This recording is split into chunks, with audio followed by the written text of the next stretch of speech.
나는 의도하지 않았는데 하나님이 지금 빌립보에서 데살로니가에서 베레아에서 다시금 아데네로 이렇게 어떻게 보면은 바울은 의도하지 않았는데 어떤 그 유대인들로 말미암아 또 그 어떤 분야들로 말미암아 하나님은 그러한 어떻게 보면 불편하고 이해되지 않고 부정적인 어떤 사건을 통해서 예루살렘과 온 유대야 사마리아 땅끝까지 이르러 내 증인이 되라고 말씀했던 것처럼 하나님이 이제 서서히 전도 지역을 이쪽 아시아에 머무르지 않고 유럽으로 이렇게 확대감을 볼 수가 있는 것입니다.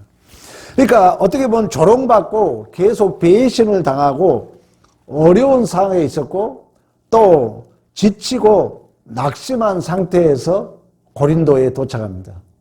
우리 인생이 그렇잖아요. 그러면 이제 고린도에 도착했으면은 고린도 교회가 좀 거룩하고 조용하고 복음 전하기 좋으면 얼마나 좋습니까? 근데 우리 고린도 교회 알잖아요. 가장 문제가 많은 교회가 어디예요? 고린도 교회였잖아요. 고린도 교회는 항구 도시입니다. 부와 사치가 극해 달하고 쾌락과 범죄가 만연한 도시가 바로 고린도 교회입니다. 우상 문제, 간음 문제, 이혼 문제, 또 결혼 문제, 분파 문제, 바울파, 아볼로파, 그리스도파, 개바파, 더구나 이제 특히 사도 바울에게 바울이 너는 사도권이 있느냐 없느냐, 불평, 시기, 질투 가장 많았던 교회가 바로 고린도 교회입니다. 그래서 고린도 교회는 편지를 3번이나 썼다고 그러잖아요. 고린도 전서, 그리고 중간에 붙이지 못한 눈물의 편지, 그리고 고린도 후서가 있는 것처럼. 그러니까 우리의 삶이 그렇다는 거예요. 우리의 삶이 좀 편했으면, 하지만 오늘 이 자리에 모인 여러분 삶을 보면 다 그렇잖아요. 내가 신앙생활 하면 내일은 좀 편하겠지. 그렇지만 그렇지 않다는 거예요. 매일의 삶이 참 무거운 이런 짐을 지고 가야 하는 그런 삶의 정황이라는 거예요. 그러니까 우리가 올바른 기대를 했을 때 우리 안에 평안을 누리고 또 우리는 그 현실을 외면하지 않고 우리가 감당할 수 있잖아요. 내가 내일은 좀 편하겠지 하는데 편하지 않으면은 우리는 괜히 그걸 해석하지 못함으로 말미암아 무거운 짐이 될 수 있잖아요. 어진 그 익숙한 삶이 있잖아요. 그러니까 자동으로 매일같이 내가 아무 문제 없고 아무 환란이 없고 그러면 물론 좋죠. 그런 현실이 주어지게 되면은 우리는 자꾸 정해진 규범에 산다는 것입니다. 어떤 문제가 있으면 우리가 생각하게 되잖아요. 또 어떤 문제가 있으면 내 마음이 더 커지고 깊어지거든요.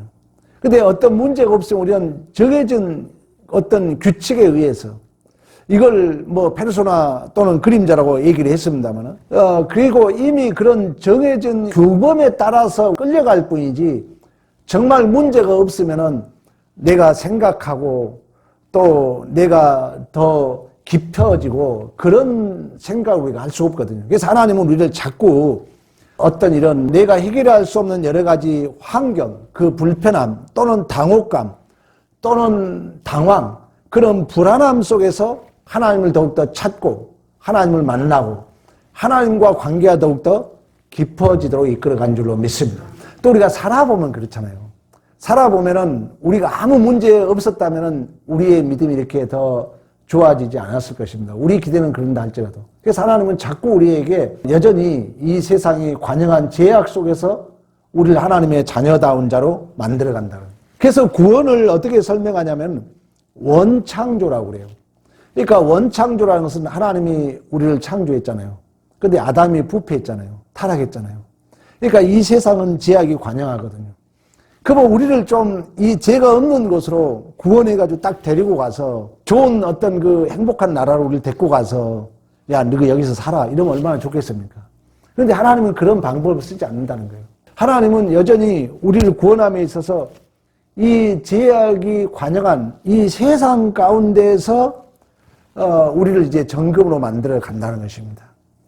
그러니까 우리 기대는 내가 구원받았고 내가 신앙생활 열심히 하면은 매일의 삶이 좀 편안하고 문제가 없었으면 좋으련만 하나님은 그런 방법을 쓰는 것이 아니라 이 제약이 관영한 세상 속에서 하나님의 은혜를 알고 또 하나님의 사랑도 알고 또 그 죄인들의 비참함을 보게 해가지고 우리가 받은 사랑을 그들에게 전달하게 하고 또 그들에게 구원의 대상임을 우리에게 알게 하신다는 것입니다. 구원은 사실 보이지 않잖아요. 내가 구원받았다는 그 내용이 인격은 보이지 않잖아요.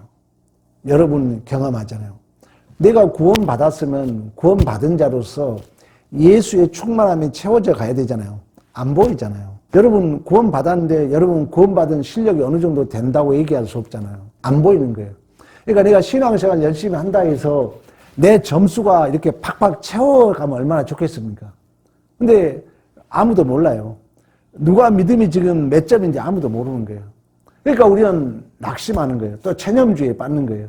그래서 하나님은 때때로 이제 문제를 일으켜가지고 또 이해되지 않는 그 삶을 통해서 우리의 실력을 하나님은 테스트에 간다 그래요. 테스트. 이 테스트라는 것은 우리의 실력을 높이기 위하여. 이 시험이라는 것을 두 가지로 얘기하거든요. 템테이션이라는 시험이 있어요. 이것은 제 유혹을 받아서 넘어가는 거예요. 물론 이제 그것마저도 하나님이 협력하여 손을 누리지만 하나님은 우리에게 이제 이 땅에 제가 관영한 세상 속에서 우리의 신앙을 점검함으로 말미암아 더욱더 하나님을 의지하도록. 그래서 야고보는 너희가 시험을 만나거든 온전히 기쁘게 여기라. 너희 부족함을 채우고 너희 일을 온전케 하려 하심이라고 말씀했던 것처럼 이 땅에 살아가면서 그런 부분에 대해서 우리가 낙심하지 않아야 됩니다. 내가 믿음 생활 잘한다 해서 갑자기 내 남편이 변하지 않고 내 자녀가 변하지 않는다 해서 우리는 낙심하지 않아야 된다는 것입니다. 왜? 그러한 삶 가운데 하나님은 나를 훈련하고 있기 때문에 나를 점검으로 만들어가고 있기 때문에 우리가 엘리야를 예를 한번 들어볼 수가 있거든요. 엘리야 여러분 아시잖아요. 엘리야 시대가 이제 북왕국 가장 악독한 왕이 누굽니까? 아합왕입니다. 아합왕의 아버지가 오므리 왕이에요. 그러니까 북이스라엘이 가장 나라가 부강할 때가 오므리 왕입니다. 이제 오므리 왕이 그 무역을 하다가 두로와 시돈의 에발, 그러니까 바알의 제사장의 딸이 바로 이세벨이에요. 그러니까 그래서 이제 우상이 들어오죠. 그래서 바알 선지자, 아세라 선지자. 그러니까 이런 이제 정략적 결혼이 결국 이제 우상을 데리고 오는 거예요. 그때 선지자가 누구예요? 엘리야였잖아요. 그래서 엘리야 선지자가 그 아방에 섬기던 이 바알신이 어디서 왔다고요? 이세벨로 말미암아. 그러니까 아버지가 그 어떤 그 무역을 활성화시키려고 정략적 결혼을 한 거예요. 그래서 옙발의 딸 이세벨이 이방 여인이 아방, 그러니까 오므리 왕조의 아들 아합하고 결혼을 시킨 것입니다. 그러다 보니까 모든 이제 이방신이 들어온 거죠. 그때 이제 엘리야 선지자가 그 바알 선지자 450명, 아세라 선지자 400명. 우리 알고 있죠. 갈멜산 전투에서 승리를 하죠. 승리를 해가지고, 승리를 했기 때문에 엘리야에게 성경은 뭐라면 하나님이 능력이 임했다고 그래요. 하나님이 능력이 임해가지고 결국 허리에 동이고 엘리야에게 성령이 임하니까 허리를 동하고 이스라엘로 들어가는 곳까지 아합 앞에서 달려갔다 그래요. 그러니까 예를 들어 보세요. 우리가 바알 선지자 450명, 아세라 선지자 400명, 850명과 엘리야가 이겼고 갈멜산 전투에서. 그러면은 그런 어떤 영적 승리를 하면은 세상이 갑자기 변해가지고 그 다음에는 아무 문제가 없어야 되잖아요. 그러니까 우리의 신앙이 체념주의에 빠지지 말라는 거예요. 낙심하지 말라는 거예요. 교회는 여전히 미완료 시제에 있기 때문에 긴긴 광야를 가는 것 같아요. 그날이 그날 같은 거예요. 그지 기도 한번 잘한다 해서 갑자기 변하거나 설교 한번 잘한다 해서 교회가 변한다거나 그렇지 않다는 거예요. 얘기하잖아요. 엘리야가 바알 선지자 450명, 아세라 선지자 400명, 850명과 갈멜산 전투에서 승리를 합니다. 그러면 승리하면 그게 끝난 줄 알았는데 그게 아니에요. 승리하고 이제 돌아왔더니 그 왕궁에서는 이세벨이 이제 이 엘리야를 죽이려고 합니다. 엘리야가 40일 동안 주야로 호렙산으로 도망가서 죽기를 간구합니다. 우리의 신앙도 그렇잖아요. 절망스러운 일이 있을 수 있거든요. 엘리야도 그랬어요. 승리했지만 여전히 참 집에 가면은 그 산적한 우리의 문제들, 우리의 신앙도 그렇다는 거예요. 교회에 열심히 신앙생활 한다 해서 모든 문제가 막 샥 해결되면 얼마나 좋겠습니까? 그러나 또 집에 가면은 아직 풀리지 않는 많은 문제들이 있다는 거예요. 성경은 그걸 설명해 주고 있는 거예요. 그래서 낙심하지 말아라. 또 하나님은 그러한 삶을 통해서 나를 정금으로 만들어 간다. 의인은 오직 믿음으로 말미암아 살리라 함과 같으라고 말씀했던 거죠. 우리 다 문제없는 가정 어디 있습니까? 그렇다는 거예요. 그래서 엘리야를 통해서 설명해 주는 거예요. 엘리야도 그 아세라 선지자, 바알 선지자에게 갈멜살 전투에서 이겼고 하나님의 능력을 경험했지만 여전히 또 이세벨이 죽이려고 하니까 40일 동안 도망을 가요. 아니, 이겼으면 하나님이 나에게 보상을 좀 해주고 이제 나에게 큰 자리 하나 줘가지고 막 힘으로 좀 이기고 그런 어떤 것을 해결해 줄 줄 알았는데 전투에 이겼지만 또 여전히 또 다른 문제가 발생되는 현실 때문에 엘리야가 도망을 가면서 죽기를 간구합니다. 그때 엘리야에게 강한 바람이 나타나요. 우리는 그러잖아요. 하나님이 어떤 힘의 능력을 가지고 만나주길 원하잖아요.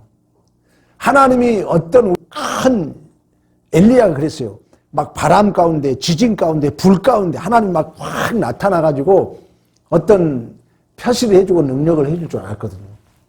근데 바람이 지나고 불이 지나고 또 지진이 일어나는데 거기에 하나님이 나타나지 않습니다. 그래 엘리야가 지쳐있는데 세미한 음성이 들려와요. 엘리야야, 엘리야야, 왜 너 여기 있느냐? 세미한 음성이 들려옵니다. 그때 하나님이 뭐라 하냐면은 우리 열왕기상 한번 찾아보겠습니다. 19장 15절부터 18절까지 여호와께서 그에 이르시되 너는 내 길을 돌이켜 광야를 통하여 다메섹에 가서 이르거든 하사엘에게 기름을 부어 아베 왕이 되게 하고 너는 또 님시 아들 에후에게 기름을 부어 이스라엘 왕이 되게 하고 또 아벨 무홀라 사밧의 아들 엘리사에게 기름을 부어 너를 대신하여 선지자가 되게 하라. 하사엘의 칼을 피하는 자는 에후가 죽일 것이요 에후의 칼을 피하는 자는 엘리사가 죽으리라. 그러나 내가 이스라엘 가운데 7,000명을 남기리니 다 바알에게 무릎을 꿇지 아니하고 다 바알에게 입맞추지 아니한 자니라. 아멘. 이 말은 뭐냐면은 엘리야는 저 나쁜 놈들 그렇잖아요. 북이스라엘이 그렇게 우상을 섬기고 아방이 그런 우상을 섬기고 또 나를 죽이려고 했고 그렇다면 망해야 되잖아요. 또 지금 다메섹 나오잖아요. 다메섹은 아람의 수도거든요. 이방 나라예요. 계속 이스라엘 백성들을 괴롭혔던 나라예요. 쉽게 우리나라로 말하면 북한이라고 말할 수 있어요. 그럼 북한도 빨리 망해야 되잖아요. 우리 기도해가지고 북한 망하게 하면 좋잖아요. 백두산 터져가지고. 근데 하나님이 뭐라면 아니야. 그걸 보존해 가라는 거예요. 보존해 가라. 또 이 나라도 보존해 가라. 그리고 너 후임으로 엘리사를 세워라. 그러면서 마지막에 뭐랍니까? 너만 그렇게 고난 당한 줄 알고 있는데 너만 그렇게 억울한 일 당한 줄 알고 있는데 너만 신앙생활 그렇게 열심히 한 줄 알았는데 너와 똑같이 바알과 아시라에게 무릎을 꿇지 않는 몇천 명이 있다? 7,000명이 있다는 거예요. 이 7이라는 거 완전수입니다. 1000이라는 것은 가장 큰 수예요. 그러니까 7,000명이 있다는 말은 무한한 너 같은 사람이 많다는 거예요. 우리 신앙생활도 마찬가지입니다.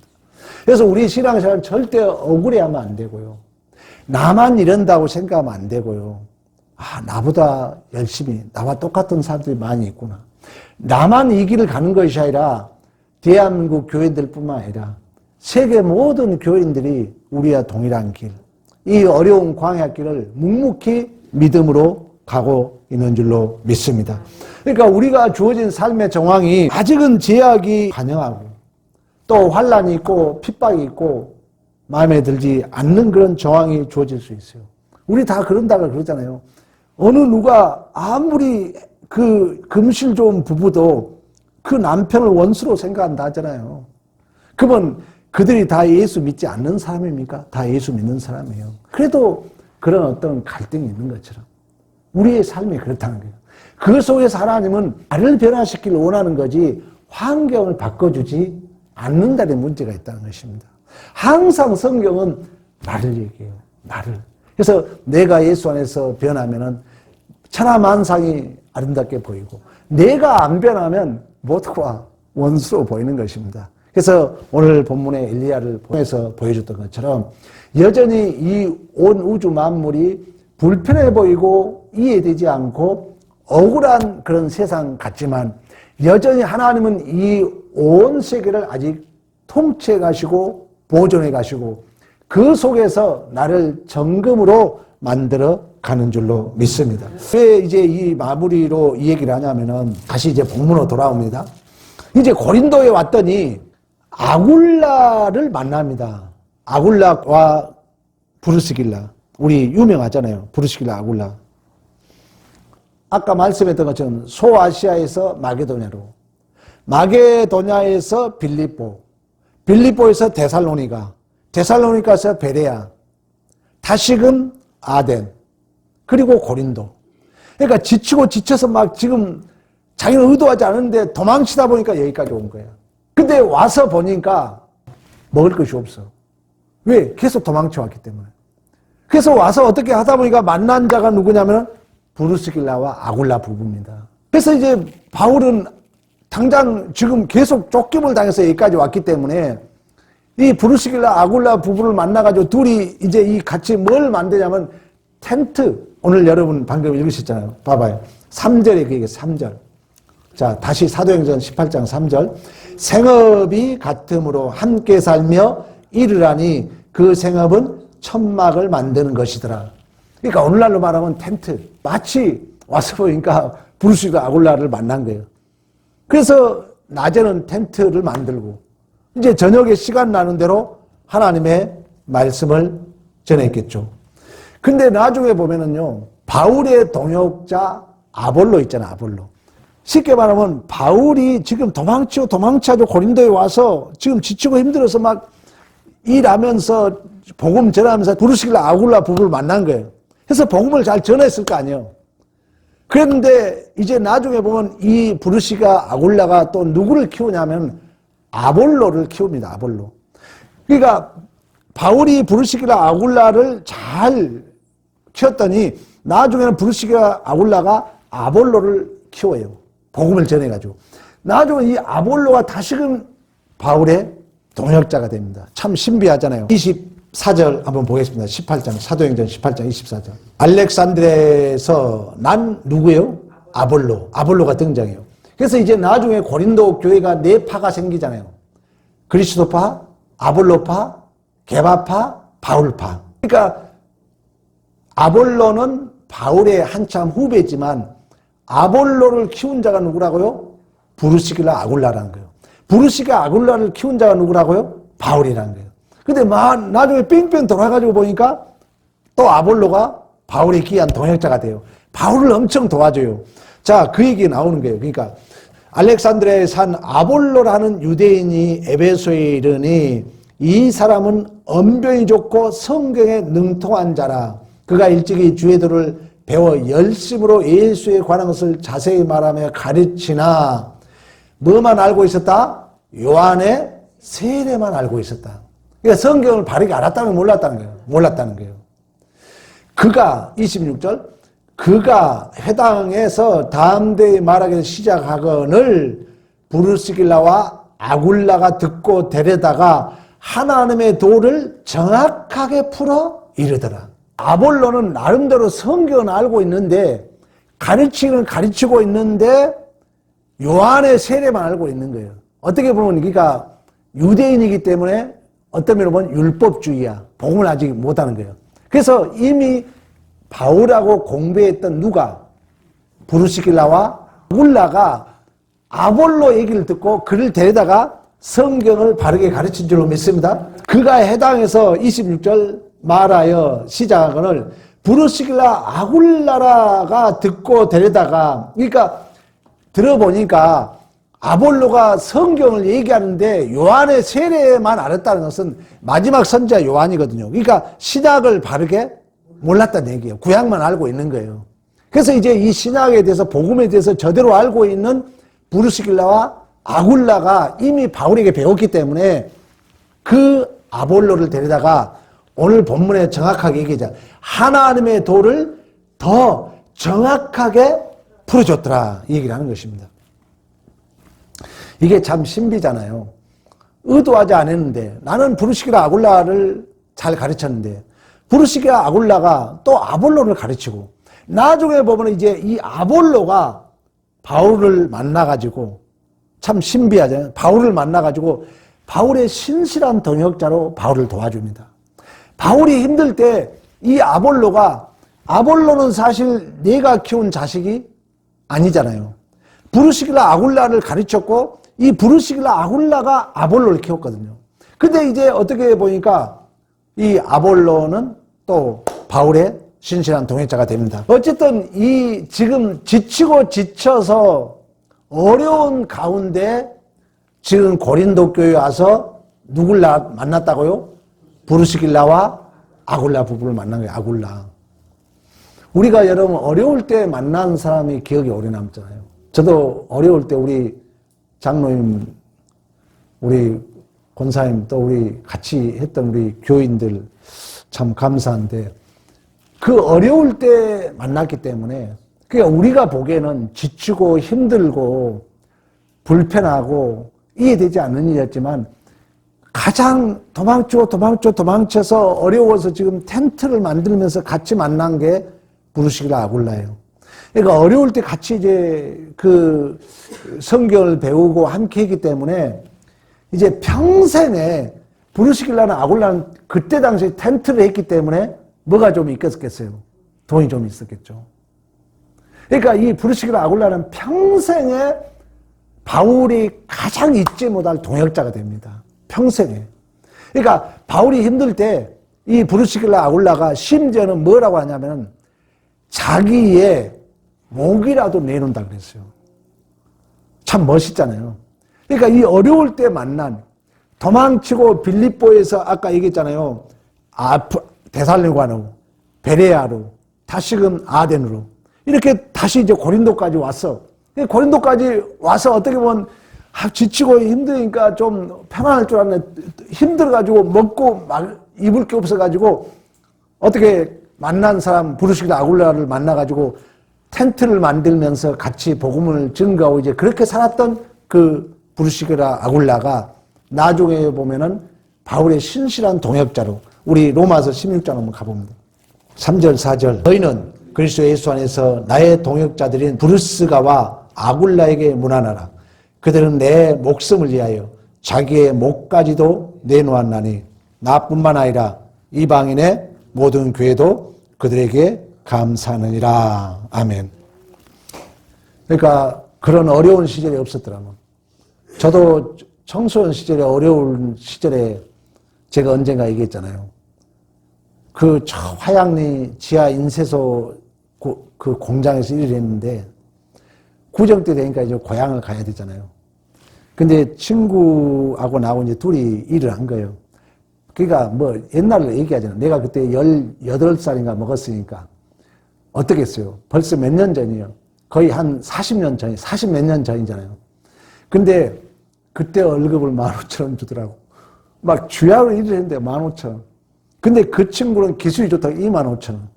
근데 그 어려울 때 이 친구가 내가 지금도 그 기억을 못 잊어요. 지 봉투를 통째로 사장님한테 주면서 사장님, 이 친구는 나는 그때 이제 섬에 산지 하니까 나보고 완도라고 그랬거든. 나를 부를 때, 야, 완도! 이랬어. 거기까지 가야 되니까 이 월급 통째로 주라는 거예요.